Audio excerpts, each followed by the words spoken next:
Um, I was just kind of thinking, and one of the things that you see that causes a lot of frustration with worship leaders is they say something along the lines of this. You know, I just feel like I'm not doing anything. Why aren't people singing? I don't get it. I'm trying, and I just feel like almost like a fish in a bowl. I just can't get them to worship. I don't know what I'm doing wrong. And there's just a lot of frustration that goes with that. And when you're frustrated, it's always hard to see a solution, especially when you've got multiple things that you're frustrated about at the same time. So, let's look at that.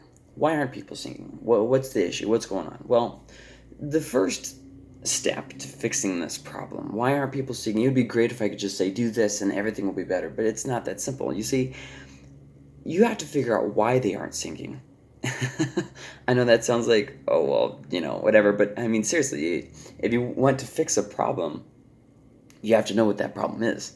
So, okay, let's think about a few things. Let me give you a couple suggestions, and this is something that you're gonna have to think about. You're gonna have to brainstorm. Maybe talk to the pastor. Maybe talk to the rest of the worship team. Maybe see, get some ideas going.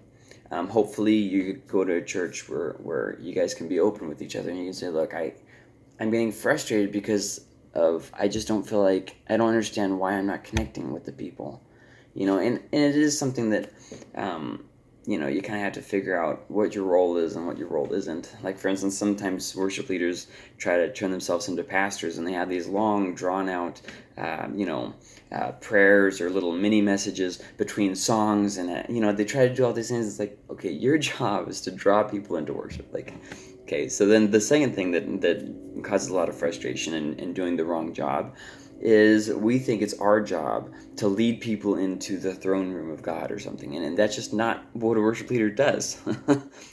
Your job as a worship leader is to worship God on and off the stage, model it for other people, and then dr- lead people in the process of worship, regardless of whether they decide to join you or not. You understand? Don't hold yourself accountable for whether someone else wants to worship. Now, with that being said, hold on. That's not all I had to say. So don't stop the video there and say something I did say. Okay. So figure out why they aren't singing. Number one, is it a new song? Sometimes worship leaders just keep throwing out a bunch of new songs, or they go to the other extreme and they have no new songs, and people just get bored. Well, I know this song by heart. Yeah, and it also doesn't mean anything. See, the more you sing a song, the more your brain kind of just writes it off, and it becomes more rote memory than anything, and it's really easy to not mean the words. And so if you're leading a song that everybody's kind of bored with and you're kind of bored with, it's just kind of like a recipe for disaster. But the other thing is, if it's a new song and you're the only person who knows it, I mean, you really can't be surprised. Typically, what I do is I introduce one song a month or two, and I have the worship team practice it just a bunch before we ever do it, so that they know, so that they're not, stumbling over the words. They know their cues, they know what they're doing. And then what I do is I either play it over the speakers while people are getting ready to sit down, or like the in music in the background, or play it during if you have people go to the altar at the end, you can play it during that time, or if you have a midweek service. This is what I do because we've been changing some things, so it really doesn't work any other time. But excuse me, we do it at a midweek service where there is less people, and we're able to work through the song as a smaller group, and then when we take it to the Sunday morning service or the Sunday evening service, there's already people scattered throughout the auditorium that know the song. And some people would say, well, just do songs that are popular. But here's the thing: there's a lot of popular songs that don't have very good theology. I write a lot of songs and I change a lot of songs. So, like, let's say, for instance, there's an old hymnal or an old hymn song that it just has really hard to understand lyrics, and you can just tell it's really dated. What some people do is they feel like it's scripture. You can't change it. So then people keep singing a song that they don't really understand.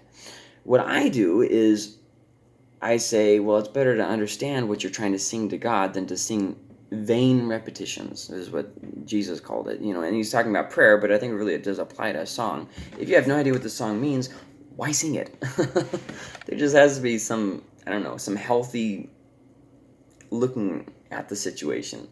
So is it a new song? The next thing, can they hear you? Sometimes sound is just off. You need to see what you sound like out there. Maybe, for instance, your guitar, your piano is way too high. Maybe you back way off when you're in front of a microphone. Maybe your levels just aren't adjusted correctly. And I know that it's hard to find people who really know what they're doing in a all of this a volunteer basis. But whatever you can get, train them. Okay, like it's have the kind of idea that okay, volunteers can be from anywhere, but we really do want you to learn and grow and do it better. You know what I mean? We don't want you to always be crap. And another thing that people do is they kind of they're just so excited to have somebody volunteer that they have no basis for volunteering. The volunteer doesn't have to be like behind the church's goal. Sometimes they aren't even Christian. All this stuff, and it's like, oh well, maybe if I give them a position, it'll change them. And it's like, no, that's no.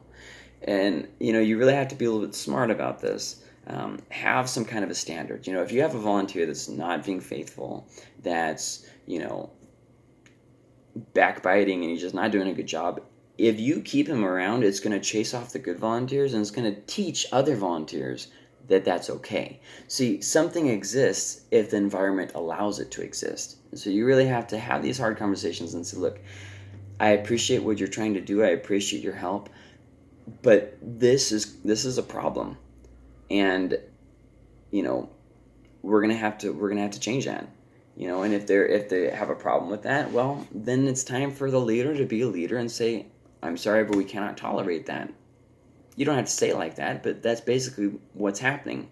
You can't allow poor quality, especially because when you're worshiping God and when you're in ministry, you're supposed to give a higher quality and not a lesser quality. You're supposed to do things with excellence, not for the sake of people, but for the sake of God, which then filters down to people. So it's the same reason why morals exist.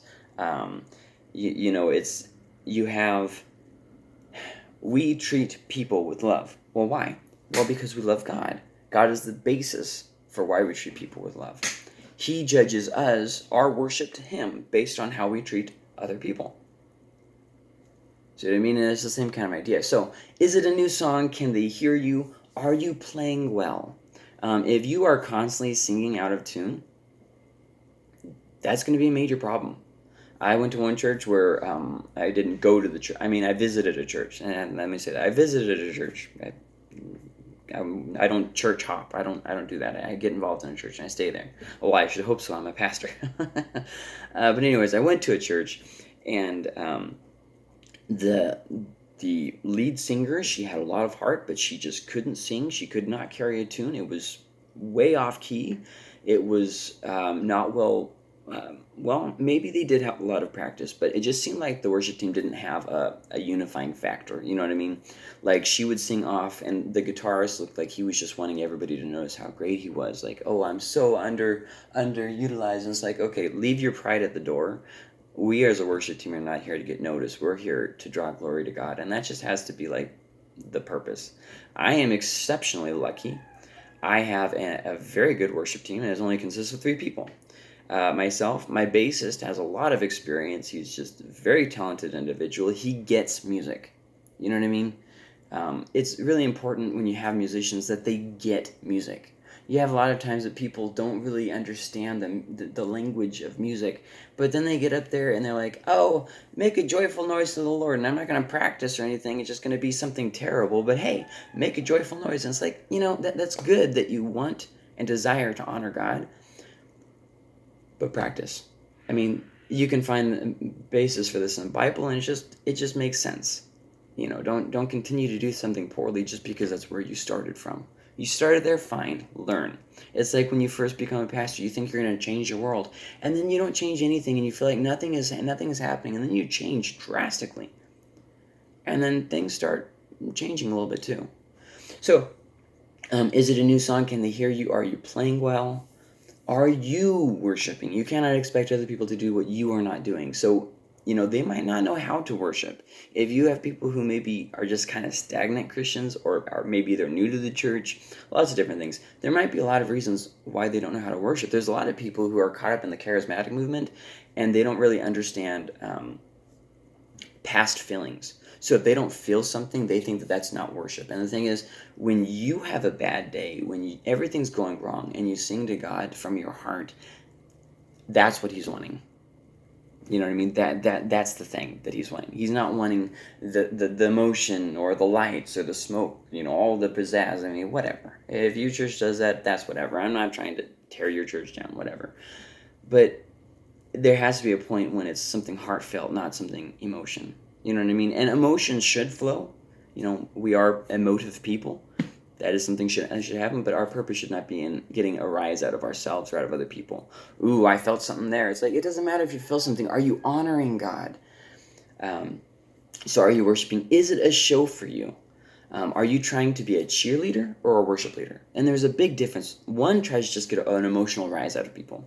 Like, woo, woo! Like it's the Oprah of worship songs, they're just trying to play on an emotion. A worship leader is trying to worship God. He's trying to draw people and lead people to worshiping God. There's a total difference there.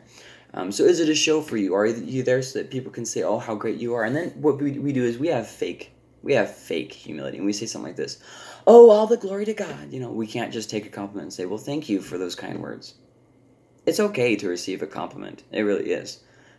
They're trying to encourage you. That's fine. Thank you for that. That's very nice. And then move on. You know what I mean? Like, it doesn't have to be like this whole long drawn out thing. Oh, well, all the glory goes to God. It's like, okay, all right, get off your high horse. You're just making this whole thing awkward. They complimented you on how you did it. Great. Let's move on. You know what I mean? Like, anyways. And then, just that whole idea of having it be a show for you. And that's just something that you have to watch out. Pride really creeps in. And when people start giving you compliments, that's when pride really creeps in too. So is there a lot of church conflict? If the church is kind of just having a rough time and they're going through maybe the process of a split, there's a lot of backbiting and gossiping and looking down on other people, you can almost guarantee that worship's going to be very... Because the Holy Spirit really doesn't work in a place where people are not coming together. You know what I mean? Like, oh, yes, here's a bunch of complainers. Let's go and bless them. You know what I mean? Like, and if you read, for instance, in the book of Numbers, you see the same thing happening. A bunch of people who are stubborn and rebellious, and they don't want to listen, they don't want to learn. And did God bless them through that? You see what I mean? Like, it's something where, God sent plagues and all this bad stuff happened. And it's like, okay, are you going to stop now? Do you think that the pastor is holding you back?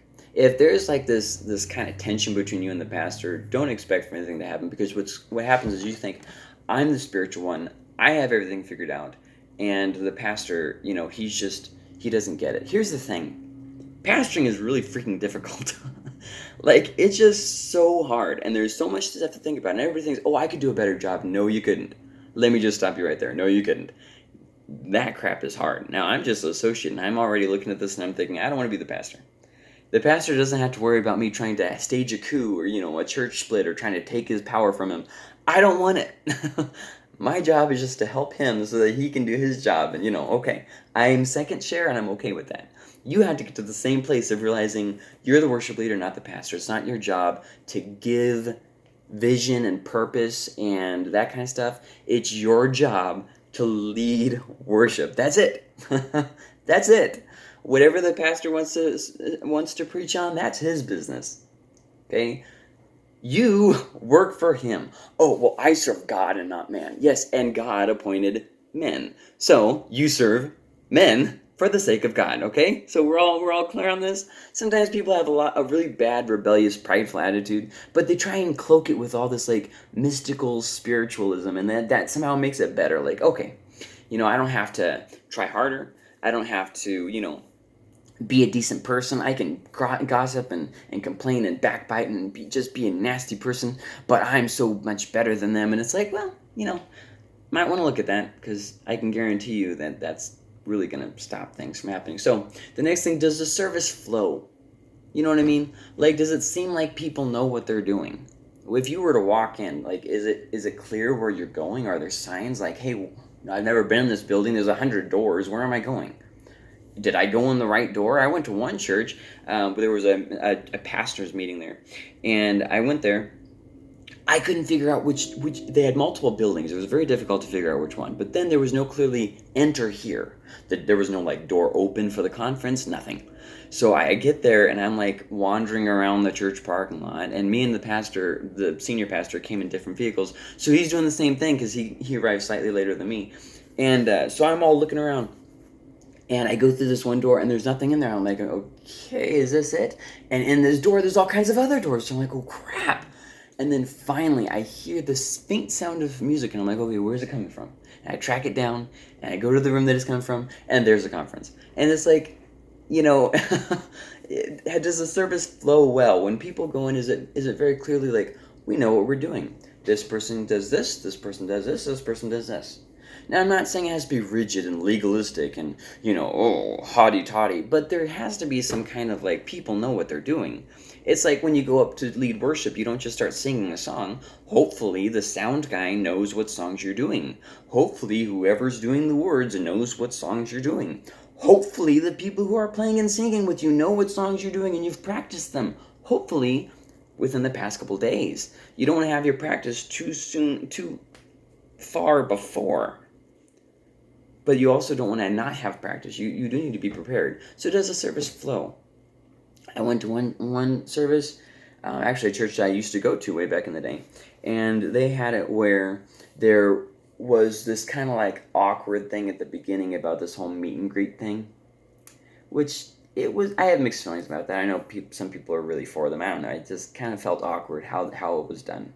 And then when that was done, they would sing 2 hymns, usually hymns that were not known. That was actually their purpose. And then there'd be these announcements, and then three or four other songs that people did know, and then tithes, and then prayer, and then the sermon, and then prayer. And it's like, well, that doesn't really flow real well. This is how we do it at our church. I'm not trying to tell you that we're the ones who are doing it right and everybody else is wrong, or that you need to do it like us. I'm not saying any of that. We start the service right on time at 10 o'clock, because if somebody is a newcomer and they come in, we want them to know what time the service starts. And because we do live streams, we want to make sure that people who are tuning in from home know what time to watch. Oh, my computer's shutting down. That means I've been talking for too long. And then we have announcements, which are no more than 5 minutes. If they're 5 minutes, we're doing something wrong. You shouldn't be up there rambling. Get the announcements out. We have a projector, not a projector, a PowerPoint that loops on the background that has all the announcements on it. So we don't have to keep saying the same things over and over again. People know that at the back of the auditorium there's a table that says giving, and it has a black box with envelopes underneath it. People know that's how they give tithes. If they can't do that, they know that they can go on our website at any time. We don't have to keep telling them over and over and over again. We don't even talk about tithes. Sometimes we talk about tithes in the context of a sermon, but we really don't have that sermon where there's like tithes mentioned. So then after very short announcements, we go straight to worship. Then there's like a 5 to 10 minute delay after the end of worship, where we aren't saying things and filling up dead space. We're just waiting and listening to see if anybody's going to be used in the gifts of the Spirit. Anything like that. We do monitor this. It doesn't get weird, and if it does get weird, we pull the person aside afterwards and say, look, that's not really what we do here. And there's a lot of people who want to do like Jericho marches and flag waving and just, hey, look at me, look at how big I am. We don't go in for that kind of thing. So then after that, if there's any words or anything, then we go to a message, which is no longer than tops of like 45 minutes. Tops. We try to keep it between 25 and 30 minutes. I'm the biggest rule breaker of that. The senior pastor, he normally goes about 35. The other associate pastor, he goes like 20, 25 minutes, something like that. I'm usually the one who goes 45 minutes, and I was like, dang it, I really tried. I really, really did. But anyways, does the service flow? And are you prepared as a worship leader to do the job that you are doing? If you're not the worship leader, you're just part of the worship team, are you prepared to listen for the leader and take his cues and learn from the process? So, is it a new song? Can they hear you? Are you playing well? Are you worshiping? Is it a show for you? Is there a lot of church conflict? Is the service flow? Last thing, is it too bright? What distractions are there? Can you hear? Are there kids in there that people are just focusing on them? Is the nursery not well insulated? Is it too hot or too cold? You just kind of pay attention to these kinds of things. If there's really big distractions, people aren't going to be paying attention. And I know that. Oh well, they're not here to get served. They're here to serve. Yes, I understand that. I totally get that. But at the same point, why aren't you trying to work around other people if you expect them to work around other people? Just kind of throwing that one out. So, if there are distractions, it's going to be hard. Now, there is a point where some people just they like the whole world to revolve around them. You know what I mean? And there has to be a point where you say, no, we're not doing that. You know what I mean? If you try and chase those people, they always leave anyways, and they distract you from where you're trying to go, and you just end up circling the drain. Your church shrinks and shrinks because you have no purpose, and then every time somebody else comes in, they're able to, sidetrack the whole movement of the church to something else, and it's just terrible.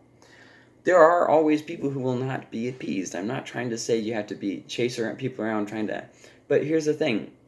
When there are really big distractions, it's really hard for people to overcome them. For instance, they say that in the first 12 minutes of being in the building, people decide whether they're going to come back or not.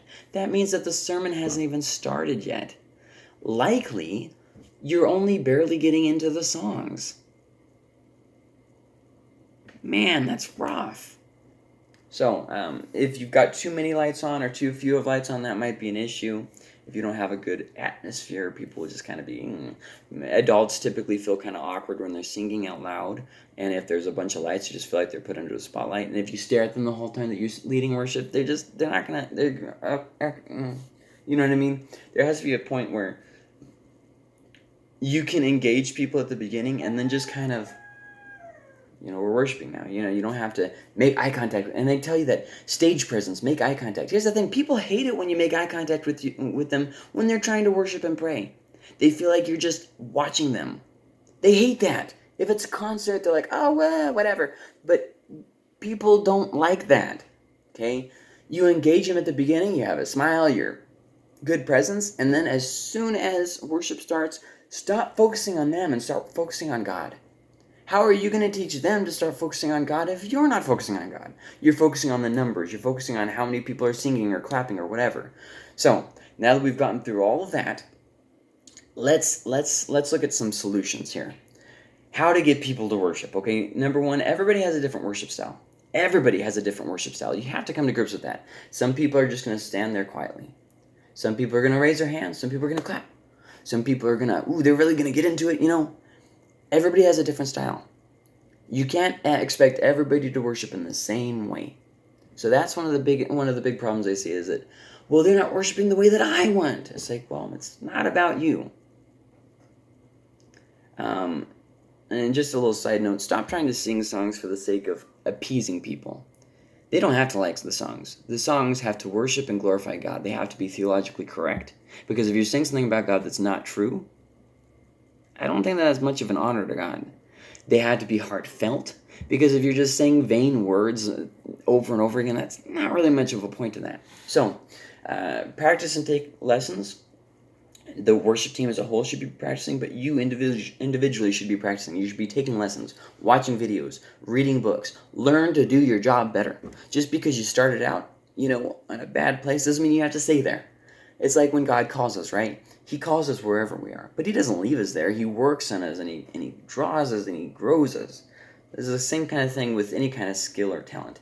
Regardless of how small it is, you need to grow it. No matter how big it is, you need to grow it. Sometimes, I'm talented enough. I don't need that person on my worship team. People who are not willing to grow and learn and change, I don't want them on my team. People who think, I'm going to come in, I'm just going to bless people because I have such a talent, I'm going to go into the worship team. I don't want them. I'd rather have the terrible singer that I can train than the professional that I can't. And just a little word of warning, typically your biggest attitude problems are going to be found from piano players. And your biggest problem with commitment is going to be the bass player. Now, I say that with a grain of salt because my bass player is totally committed. A lot of other people, um, so just a little heads up. Guitar players are typically going to want all the attention on them. Be aware of these things. I mean, you don't have to, they're doomed. You should know somebody's character, but still, don't be blind to it. Worship teams typically have a very prideful attitude. They typically think that they're doing it right, and the pastor's just doing everything wrong. So just be aware of these things and watch out for that. Practice and take lessons. Start fast and end slow. The first song should be fastest. The last song should be slowest. There should be a gradual drawing them in. The last song should be, if you want to have songs that talk about, me, my struggles, you've really touched me, it's all about me, the song is about me, here I am to worship, don't have that as the last song. The last song should be a song that is just about God. How great is our God? You know what I mean? How great thou art. It's all about you. You don't want to have the last song that way because then people are going to be there on their emotions and not on their honor of God. And there's going to be a total difference that develops over time. And it's very important. Work on your song-to-song transitions. Sometimes there's no transition flow and it just shows. Like, this song will be in, like, G, and then the next song will be in, like, F. And so there's just no transition, just ding, and it's like, ugh. You know what I mean? And it just kind of, everybody can feel it. Now, you can do something like that, like, if that's part of your flow to emphasize a point. Like, if the songs get progressively darker, bringing down the keys, that can work. Obviously, you really got to watch out for this, but, I mean, it's okay to feel something when you're playing. Like, if you just sit there and listen to Beethoven, you can't help but feel something. It's okay to play music in a way that makes people feel. That's okay. But don't chase feelings. Pursue God. There's a difference there. Now, I will say this. A well-played instrument just conjures up emotion. You just hear it and it just so draws you in. So work on your song-to-song transitions. Typically, you want the first one to be the lowest and the last one to be the highest. So if you're going to make any key changes, the next thing is you typically don't want to do all the songs in the same key. So you're going to have to get used to playing in other keys. The next thing is, no, that just about covers it. Make sure your transitions work well. If you have a key change, and there's a lot of ways to end a song. Abrupt ending. Let it ring out. Do a what do they call it? Modulation, where you go up a key. Dun, dun, dun, dun. Okay, these are all ways to do it, but just work on your song transitions. Know what you're doing. Know how you're starting. Don't always sing the song the same way over and over again. People just get bored of it. It's like, oh, this is the part where we have this happen. Yeah, and people are used to it, and they're not really getting into it anymore because the drum solo sounded great the first time. The next 100 times it didn't sound as great. You know what I mean? Like, it's just something music has to be expressive, and to be expressive, it has to have a little bit of leeway. Create a better atmosphere. Maybe you just don't have a good atmosphere there. You create a better atmosphere. Part of this can be maybe how you're dressing. If you're chewing, stuff like that. Some things just kill your atmosphere. Now, I will say this is not all about feelings, but if there are too many distractions, people definitely won't interact. That's just the way it is. You don't have to like it, but that's the way it is. Figure out what the pastor wants and how much wiggle room you have. Talk to him. What are you wanting me to do? And what is it okay if I do? Can I do this? Do I have freedom to do this? And the idea is this. Is he okay with you singing hymnals? Is he okay with you singing something besides hymnals? Is he okay with you changing songs to make them more relevant to people? Is he okay? See what I mean? And that depends a lot on where you live, where your church is, what the audience is that you want to be there. There's just a lot of different things that go into that. And you have to kind of reach this place with the pastor. And where there's just, find out, what is your job description? Ask him, can you just type me up like what you are wanting from the worship? And this should be something that you have before you even become a worship leader. You should just sit down and look and say, everything has to be on transparency. What are you wanting from me so that I know how to do what you're wanting? You are appointing me to a job. I want to make sure that I know what that job is. You know what I mean? And there should be some kind of a conversation there. Now, obviously, there should also be respect, and you shouldn't be disrespecting the pastor or talking bad behind his back or anything that disqualifies you from that. Okay. A few last things. The grand majority of the time, it's not the pastor's fault. I will say that absolutely.